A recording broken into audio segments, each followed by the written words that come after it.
Sebuah kisah mahakarya terbaik dari S.H. Mintarja yang sangat populer di masanya, berlatar belakang kerajaan Singasari. Dengan bangga kami persembahkan kepada sahabat Permata TV tercinta semuanya dengan judul Kisah Pelangi di Langit Singasari. Pada kesempatan yang sangat baik ini, kita masuk pada episode yang ke-221. Selamat menikmati.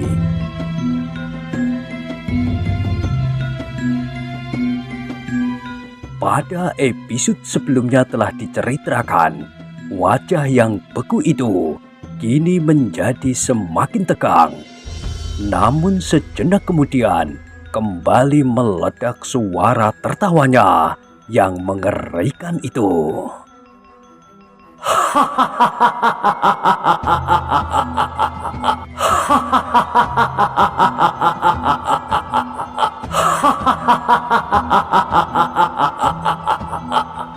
Suara itu berkumandang di seluruh hutan, menghalau binatang-binatang yang sedang asik makan dedaunan.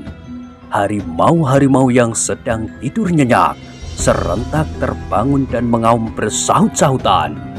Burung-burung beterbangan menghindari getaran udara yang seakan-akan menghimpit dada. Mahesa Agni pun merasakan betapa dahsyat lontaran suara tertawa itu. Bukan saja pengaruh kedahsyatan tenaga yang telah menggetarkan hutan dan rawa-rawa itu, tetapi juga pengaruh perbawanya yang besar telah menggetarkan hati Mahesa Agni. Aku harus menyadari keadaan, berkata Mahesa Agni di dalam hatinya. Aku tidak boleh terpengaruh oleh perasaanku. Aku bukan budak dan bukan reh-rehan Kepu Sindet. Aku berada dalam tataran yang sama. Karena itu, maka aku pun harus dapat berbuat serupa itu pula. Tetapi Mahesa Agni tidak ingin memamerkan kemampuannya melontarkan tenaganya lewat getaran-getaran suara. Suara apapun, mungkin suara tertawa, suara teriakan, atau bentakan-bentakan yang keras dan mengguncangkan dada. Ketika suara itu mereda, maka Mahesa Agni sempat memandangi kuda sempana. Wajah yang menjadi pucat pasi, tubuhnya gemetar seperti kedinginan, lututnya beradu dan giginya menjadi gemeretak tanpa disadarinya sendiri. Alangkah dahsyat pengaruh suara tertawa itu, berkata Mahesa Agni pula di dalam hatinya. Namun ia tidak sempat berangan-angan lagi ketika ia mendengar Kepu Sindet itu berkata, "Apakah kau masih dapat menyombongkan dirimu di hadapanku, Agni? Kasihan nasibmu memang terlampau jelek. Kau akan mati dalam keadaan yang paling menyenangkan buatku." Mahesa Agni tidak menjawab. Ditatapnya saja wajah Kepu Sindet dengan tajamnya. Karena Mahesa Agni tidak segera menjawab, maka Kepu Sindet itu pun berkata pula, "Ada dua kemungkinan yang paling menarik. Memanggang kau hidup-hidup di atas api sampai dagingmu matang, atau mengikat kau dengan seutas tambang dan menggantungkannya di atas rawa-rawa itu. Sementara kulitmu harus dilukai supaya menitikkan darah. Maka pasti akan terjadi peristiwa yang paling menarik yang pernah aku lihat selama aku tinggal di daerah rawa-rawa ini. Di bawah tempat kau bergantung akan penuh dengan segala macam binatang air yang buas itu. Tetapi yang paling menarik, bagaimana buaya-buaya kerdil melonjak-lonjak, menggapai tubuhmu yang terkatung-katung di atasnya. Sampai pada suatu saat, salah seekor daripadanya akan berhasil merobek tubuhmu dan menyeretmu ke dasar rawa-rawa yang keruh itu." Mahesa Agni masih tetap berdiam diri, tetapi terasa juga hatinya bergetar mendengar ancaman itu. Seandainya hal itu terjadi, maka apakah yang akan diperbuatnya? berteriak-teriak, memaki atau menangis melolong-lolong minta belas kasihan, atau diam sambil mengatupkan mulut rapat-rapat dan menggertakkan gigi menahan sakit dan ngeri itu, orang ini benar-benar puas. Gumam Mahesa Agni di dalam hatinya. Namun dengan demikian maka hasratnya untuk melenyapkan Kepu Sindet itu menjadi semakin besar pula. Sekarang bersiaplah. Apakah kau benar-benar menguasai ilmu Empu Soto seperti orangnya sendiri?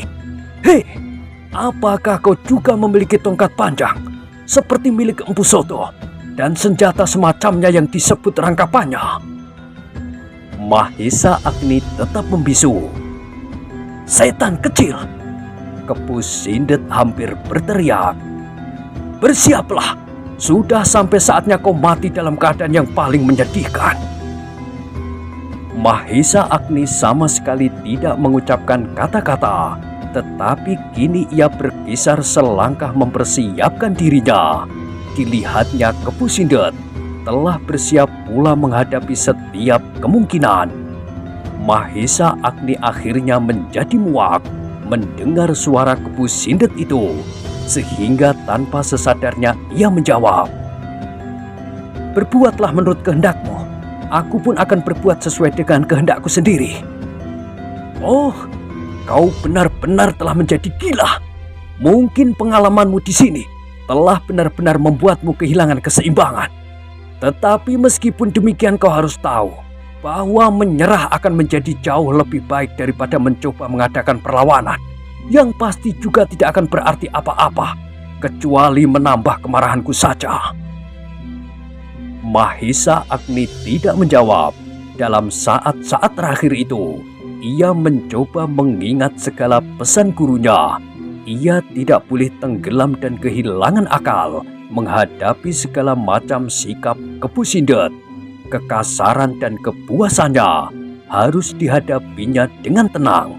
Caranya memperkecil hati lawan dan melemahkan daya perlawanannya. Kepu Sindetlah yang kemudian bertanya-tanya di dalam hatinya. Ia melihat sikap Mahesa Agni yang agaknya cukup yakin akan dirinya, tenang dan mantap. Wajah anak muda itu kini sama sekali tidak membayangkan ketakutan dan kecemasan seperti yang dilihatnya setiap hari.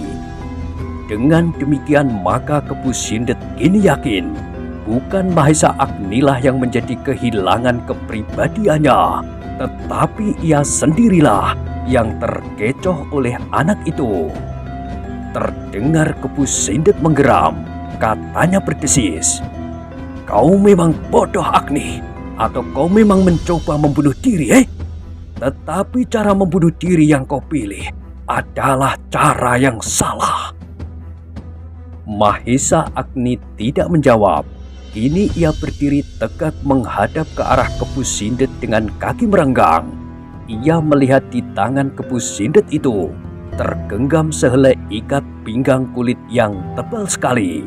Sebuah senjata yang cukup baik bagi lawannya. Sedang di pinggangnya tergantung sebuah golok yang besar. Senjata-senjata itu harus mendapat perhatian, berkata Mahesa Agni di dalam hatinya. Mahesa Agni itu merendah ketika ia melihat Kepu Sindet berjalan mendekatinya. Tubuhnya kemudian dimiringkannya. Satu kakinya ditariknya setapak ke belakang. Hei, kau sudah siap untuk berkelahi? Berkata Kepu Sindet yang menjadi semakin dekat. Kau memang gila. Mahesa Agni tidak menjawab, tetapi hatinya berdesir ketika ia melihat Kepu Sindet memutar ikat pinggang kulitnya itu. Bagus, berkata iblis dari kemundungan itu. Kita akan segera mulai. Sebutlah nama ibu Bopo dan gurumu, atau setan, iblis dan tetean yang barangkali selama ini telah memberimu ilmu yang ajaib. Kepu Sindet itu berhenti sebentar, lalu katanya, tetapi sebelum mati, katakanlah, Siapakah yang telah mengajari kau memahami ilmu Empu Soto? Mahesa Agni tidak menjawab, tetapi ia sudah siap untuk meloncat menyerang atau melawan serangan lawannya. Sementara itu ikat pinggang Kepu Sindet masih saja berputar di atas kepalanya. Semakin lama semakin cepat, melampaui kecepatan baling-balik. Kau tidak mau menyebut sebuah nama? Mahesa Agni masih tetap membisu. Oh, kau benar-benar anak setan. Geram Kepu Sindet. Matanya menjadi semakin membara di wajahnya yang beku itu.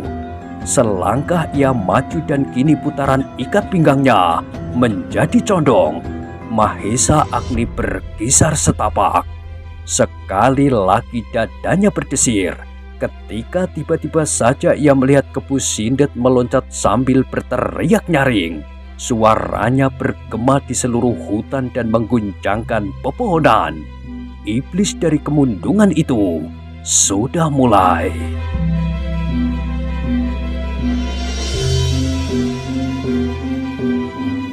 Meskipun Mahesa Agni telah bersiap untuk menghadapi setiap kemungkinan, namun serangan itu hampir-hampir saja telah mematahkan tulang lehernya ketika ikat pinggang kulit itu berdesing beberapa nyari saja dari kepalanya. Bukan main. Dengan serta-merta Mahesa Agni bergumam di dalam hatinya. Kini ia benar-benar harus berhati-hati. Ia tidak hanya sekedar bermain-main dengan kuda sempana, tetapi ia sedang berkelahi dengan Kepu Sindet, seorang yang mengerikan, yang memiliki ilmu dan pengalaman terlampau banyak. Sejak ilmunya meningkat dalam asuhan gurunya sendiri dan Empu Soto, Mahesa Agni sama sekali belum pernah mempergunakan dalam sebuah perkelahian yang sungguh-sungguh. Selain latihan-latihan saja bersama kedua orang tua itu. Dan kini yang pertama dihadapinya adalah seorang iblis yang bernama Kepu Sindet. Iblis yang ditakuti oleh hampir setiap orang yang pernah mendengar namanya. Kepu Sindet yang melihat bahwa Mahesa Agni berhasil menghindari serangannya itu tidak segera menyerangnya pula, tetapi justru ia surut selangkah. Terdengar suaranya parau. Kau telah benar-benar membuat aku heran. Ayo, katakan, siapa yang datang ke tempat ini dan memberi kau ilmu demit itu? Mahesa Agni tidak menyahut. Debar dadanya kini telah mereda, tetapi matanya tidak berkisar dari tangan Kepu Sindet yang menggenggam ikat pinggangnya itu. Kau tidak mau menyebutkan? Mahesa Agni tidak menyebutkan, tetapi dadanya tergetar karena tiba-tiba ia mendengar suara menggelegar di langit. Guru, sekilas ia menengadahkan wajahnya. Dilihatnya awan yang hitam mengalir dengan cepatnya ke barat. Katanya di dalam hati. Mendung itu terlampau tebal. Kalau hujan turun di lereng gunung, maka kali-kali akan banjir. Bagaimana kira-kira dengan bendungan Karhutan sekarang? Tiba-tiba saja, keinginannya untuk segera melihat bendungan itu telah melonjak di dalam hatinya. Sentuhan perasaan itu di dadanya telah membuatnya semakin bernafsu untuk segera keluar dari sarang hantu itu. Ia ingin segera melihat bendungan di padang Karhutan dan segera ingin bertemu dengan orang-orang lain.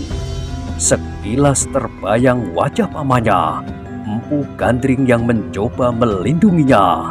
Tetapi karena yang dihadapinya waktu itu sepasang iblis dari kemundungan, maka adalah di luar kemampuannya untuk menyelamatkannya. Alangkah senangnya kalau Paman Empu Gandring ada di sini pula, katanya di dalam hati. Ia memang pernah mendengar cerita gurunya tentang pamannya yang tidak dapat langsung menemuinya karena permintaan gurunya itu. Meskipun angan-angan Mahesa Agni itu menjelajahi masa-masa lampaunya dan masa-masa yang akan dihadapinya, tetapi ia sama sekali tidak lengah.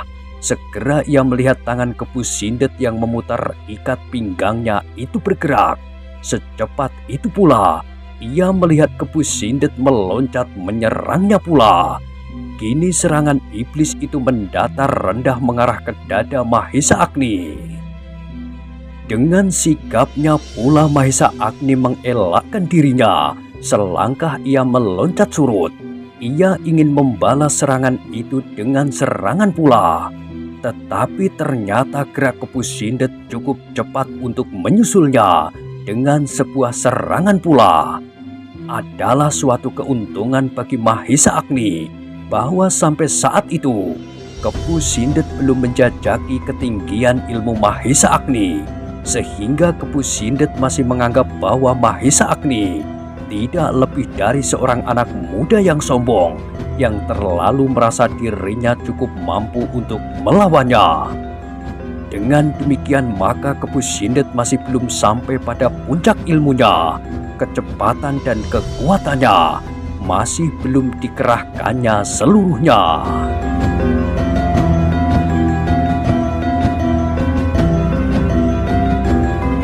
Karena itu, maka sekali lagi Mahesa Agni yang tidak menyangka bahwa serangan Kepu Sindet akan datang beruntun, yang telah dikejutkan oleh gerak yang tidak diduga-duganya, masih sempat mengelakkan dirinya dengan sebuah loncatan yang panjang. Namun dengan demikian ia sadar sepenuhnya bahwa ia berhadapan dengan Kepu Sindet, seorang iblis yang memiliki pengalaman yang cukup banyak dan beraneka macam. Tetapi bahwa sekali lagi Mahesa Agni dapat melepaskan diri dari serangannya telah benar-benar mengejutkan Kepu Sindet. Sejenak ia berdiri saja dengan sorot mata bertanya-tanya. Diawasinya, Mahesa Agni yang kini telah berhasil berdiri tegak di atas tanah dengan sepasang kakinya yang kokoh kuat. Matanya kini memancarkan sinar yang membara, seperti hatinya telah membara pula. Anak setan! Terdengar Kepu Sindet menggeram. Dari mana kau memiliki ilmu yang memungkinkan kau lolos dari seranganku? Mahesa Agni tidak menjawab. Katakanlah, supaya kesalahanmu berkurang di mataku, supaya aku dapat membuat perhitungan dengan orang itu, karena ialah sumber dari segala pengkhianatanmu ini. Mulut Mahesa Agni masih terkatup rapat-rapat, yang terdengar justru gemertak giginya beradu. Baiklah, kalau kau ingin tetap membisu, kalau aku cincang tubuhmu, maka orang itu pasti akan datang juga. Wajah Kepu Sindet yang beku itu menjadi semakin menegang, matanya menjadi merah seperti api, tangannya yang menggenggam ikat pinggang kulit itu menjadi gemetar.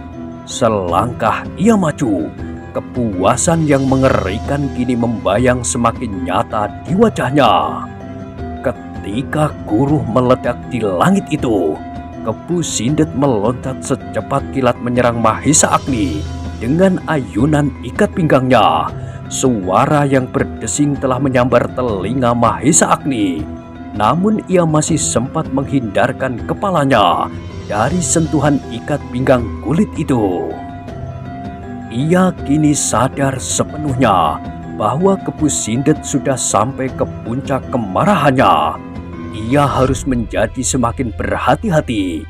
Meskipun gurunya menganggap bahwa ilmunya sudah cukup baik untuk melawan ilmu Kepu Sindet, namun pengalaman dan kelicikan akal Kepu Sindet agaknya akan ikut serta menentukan akhir dari perkelahian itu.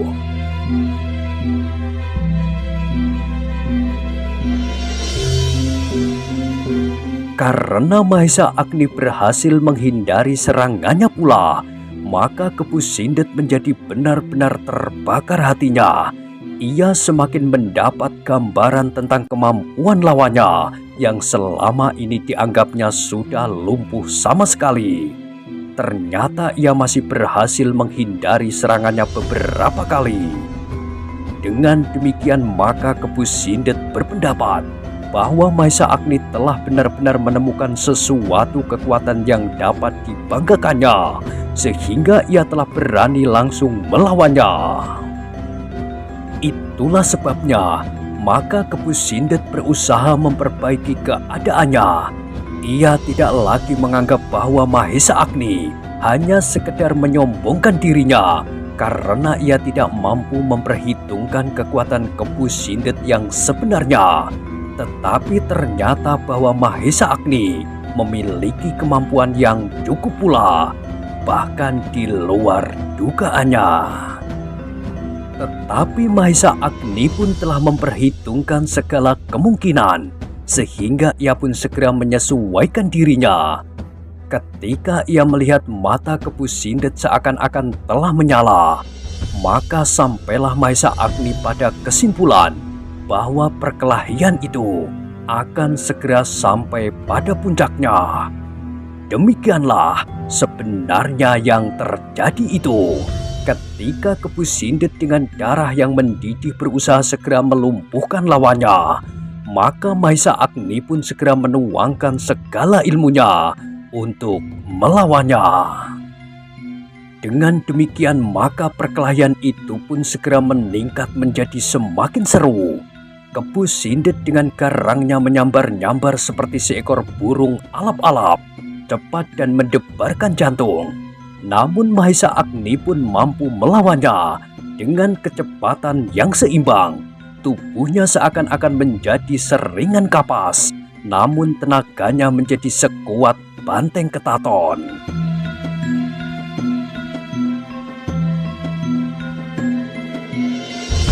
Tetapi ternyata ikat pinggang kulit di tangan Kepu Sindet itu benar-benar telah mengganggu keseimbangan. Mahesa Agni tidak dapat membiarkan dirinya disentuh oleh ikat pinggang kulit itu. Setiap sentuhan pasti akan dapat mengelupaskan kulitnya. Karena itu maka setiap kali Mahesa Agni masih harus selalu meloncat menghindari lecutan ikat pinggang kulit itu yang ternyata semakin lama menjadi semakin cepat berputar. Bahkan kemudian Mahesa Agni seakan-akan melihat gumpalan asap yang kemerah-merahan berusaha melibat dirinya. Ia sadar sepenuhnya bahwa gumpalan yang tampaknya seperti asap itu adalah ayunan ikat pinggang Kepu Sindet. Kalau asap itu berhasil melibatnya, maka ia pasti tidak akan dapat keluar lagi. Dengan demikian, betapapun Mahesa Agni mampu bergerak secepat tatit yang meloncat di langit, namun ia tidak akan dapat menembus gumpalan asap itu, sehingga mustahil baginya untuk dapat menyentuh tubuh Kepu Sindet yang seakan-akan dilindungi oleh gumpalan asap itu. Terdengar Mahesa Agni kemudian menggertakkan giginya.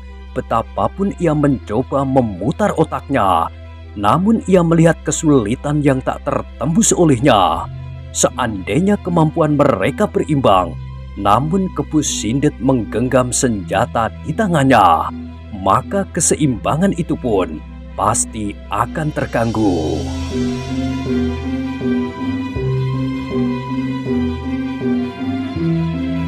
Meskipun demikian, Mahesa Agni tidak boleh kehilangan akal.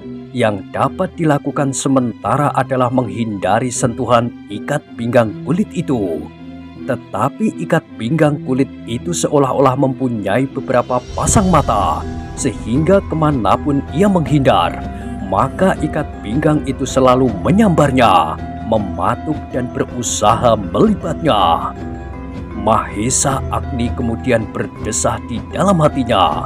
Ternyata ia benar-benar mendapat kesulitan. Sudah tentu tidak akan menyenangkan baginya apabila ia hanya dapat mendapat kesempatan untuk menghindar dan berloncat mundur. Dengan segenap kemampuan yang ada padanya, telah dicobanya untuk menembus putaran ikat pinggang kulit itu. Namun Mahesa Agni tidak segera berhasil karena yang dilawannya itu adalah seorang yang luar biasa pula, yang mempunyai banyak kelebihan dari orang kebanyakan. Tetapi Kepu Sindet sendiri menjadi sangat heran menyaksikan Mahesa Agni kini. Anak muda itu ternyata benar-benar mempunyai bekal yang cukup untuk melawannya.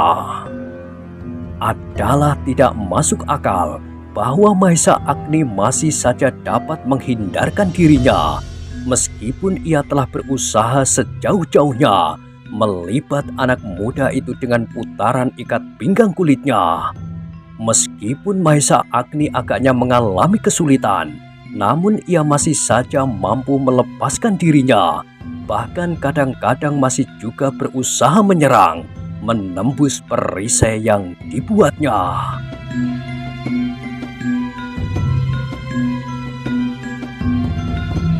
Setan kecil ini benar-benar mengherankan, desis Kepu Sindet di dalam hatinya. Namun dengan demikian kemarahannya menjadi kian memuncak pula. Aku harus dapat membunuhnya, membunuh dengan cara yang paling gila, katanya di dalam hati pula. Maka semakin lama, tandang Kepu Sindet pun menjadi semakin garang. Ikat pinggangnya berputar semakin cepat. Dengan penuh nafsu Kepu Sindet memutar senjatanya dan menyerang lawannya seperti angin prahara. Sedang Mahesa Agni masih belum menemukan kesempatan yang baik untuk membalas menyerangnya. Dengan segala macam cara, Mahesa Agni mencoba mencari titik-titik kelemahan lawannya. Namun ia tidak segera menemukannya. Dengan lincahnya Mahesa Agni mencoba menyerang dari segala macam arah. Beberapa kali ia berloncatan memutari lawannya. Namun Kepu Sindet bukan anak-anak yang mudah dibingungkannya. Kepu Sindet adalah seorang yang sangat tanggon, yang menyimpan pengalaman tiada taranya di dalam dirinya. Bahkan serangan Kepu Sindet semakin lama menjadi semakin dahsyat pula. Gumpalan putaran senjatanya selalu mengejarnya kemanapun ia pergi, sehingga berkali-kali Mahesa Agni harus meloncat surut. Ketika Mahesa Agni kemudian menyadari dirinya, tiba-tiba dadanya berdesir tajam. Ternyata perkelahian itu telah berkisar beberapa langkah dari titik arena semula. Ketajaman tanggapan Mahesa Agni mengatakan kepadanya bahwa memang Kepu Sindet dengan sengaja menggeser arena perkelahian itu ke arah yang dikehendakinya. Kepu Sindet telah mencoba mendesak Mahesa Agni mendekati daerah rawa-rawa. Iblis ini benar-benar licik, geram Mahesa Agni di dalam hatinya. Ia kemudian menyadari keadaannya. Kepu Sindet pasti akan mendesaknya masuk ke dalam rawa-rawa dan akan melakukan apa yang dikatakannya.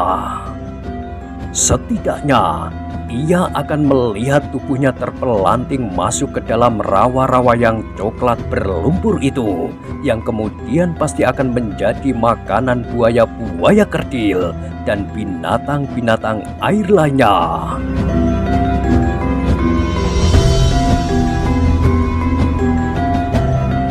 Mahesa Agni itu pun menggeram di dalam hatinya.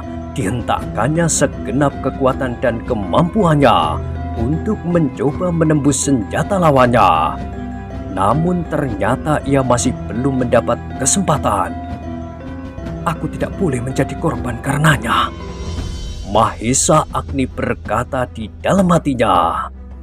Aku harus dapat menembus senjatanya yang gila itu. Mahesa Agni kemudian benar-benar tidak membiarkan dirinya didesak terus masuk ke dalam rawa-rawa. Ketika ia merasa bahwa kakinya telah menginjak tanah yang basah, maka ia berkata pula di dalam hati, aku tidak akan berbuat licik. Aku kira adalah wajar bahwa aku pun harus bersenjata. Tetapi Mahesa Agni tidak segera melihat kesempatan untuk mendapatkan senjata. Perlahan-lahan, ia berloncatan ke arah sebatang beringin yang rimbun. Ia ingin mendapat sehelai sulur untuk melawan senjata Kepu Sindet itu, atau sepotong dahan atau apapun. Tetapi yang ada di sekitarnya hanyalah pohon-pohon perdu yang tidak akan berarti. Agaknya Kepu Sindet mengerti juga maksud Mahesa Agni. Itulah sebabnya dengan senjata yang ada padanya serta kemampuan yang luar biasa, ia mendesak Mahesa Agni terus dan mencegahnya mendekat batang beringin yang dapat memberinya kemungkinan untuk mempergunakan sulur-sulurnya sebagai senjata. Demit yang licik! Mahesa Agni mengumpat di dalam hatinya, apalagi ketika terasa olehnya bahwa tanah-tanah yang diinjaknya telah mulai gembur. Adalah nyata sekali dalam pertempuran itu, meskipun Mahesa Agni memiliki ilmu dan kekuatan yang tidak kalah dari Kepu Sindet, namun pengalaman setan kemundungan itu jauh lebih banyak dari Mahesa Agni sendiri. Itulah sebabnya, maka Kepu Sindet masih mempunyai kesempatan untuk mendesak lawannya, dan meskipun tidak langsung dapat menguasainya, dan lambat namun hampir dapat dipastikan, ia akan menyelesaikan perkelahian itu sesuai dengan kehendaknya. Bahkan sejenak kemudian terdengar suaranya mengguntur. "Nah, Agni, berpalinglah. Beberapa langkah di belakangmu adalah rawa-rawa yang didiami oleh buaya-buaya kerdil itu. Sebentar lagi tubuhmu pasti akan menjadi santapan yang segar. Terimalah nasibmu yang malang karena kesombonganmu." Mahesa Agni menggertakkan giginya, tetapi pohon beringin itu masih cukup jauh, apalagi agaknya Kepu Sindet mendorongnya ke arah yang lain, ke arah semakin jauh.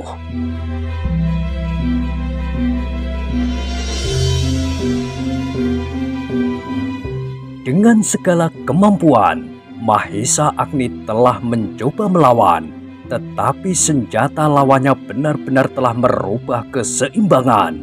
Meskipun Kepu Sindet tidak berhasil menguasainya langsung, tetapi ia seakan-akan tidak mendapat kesempatan untuk melawan. Bahkan kini ia telah didesak hampir sampai ke bibir rawa-rawa yang gembur berlumpur itu, yang akan dapat menelannya hidup-hidup. Dengan sekuat tenaga Mahesa Agni mencoba mempertahankan dirinya supaya tidak terdesak semakin dekat ke tepi rawa-rawa. Namun libatan ayunan ikat pinggang Kepu Sindet benar-benar telah mendesaknya. Berkali-kali Mahesa Agni mencoba untuk menghindar ke samping dan mencari kesempatan untuk meloncat ke arah yang lain supaya ia tidak terjerumus ke dalam rawa-rawa. Tetapi Kepu Sindet pun berusaha mati-matian agar lawannya tidak berkesempatan lolos. Ternyata bahwa senjata Kepu Sindet itu benar-benar bermanfaat pada saat-saat yang demikian, pada saat mereka berada pada puncak ilmu masing-masing, di mana mereka seakan-akan berada pada titik keseimbangan. Maka setitik debu yang paling kecil pun akan dapat merubah keseimbangan itu. Tetapi Mahesa Agni harus menghadapi kenyataan itu. Karena itu ia bertahan untuk tidak berkisar semakin dekat lagi ke arah rawa-rawa. Ia harus mengerahkan setiap kemungkinan yang dimilikinya untuk melawan. Meskipun demikian, maka terasa ikat pinggang kulit Kepu Sindet itu mulai menyentuhnya. Mahesa Agni menyeringai menahan pedih yang menyengat kulitnya ketika ujung ikat pinggang lawannya menyinggung pundaknya. Tepat seperti dugaannya, ujung ikat pinggang itu benar-benar dapat mengelupas kulitnya. sehingga terasa bahwa darahnya mulai mengalir.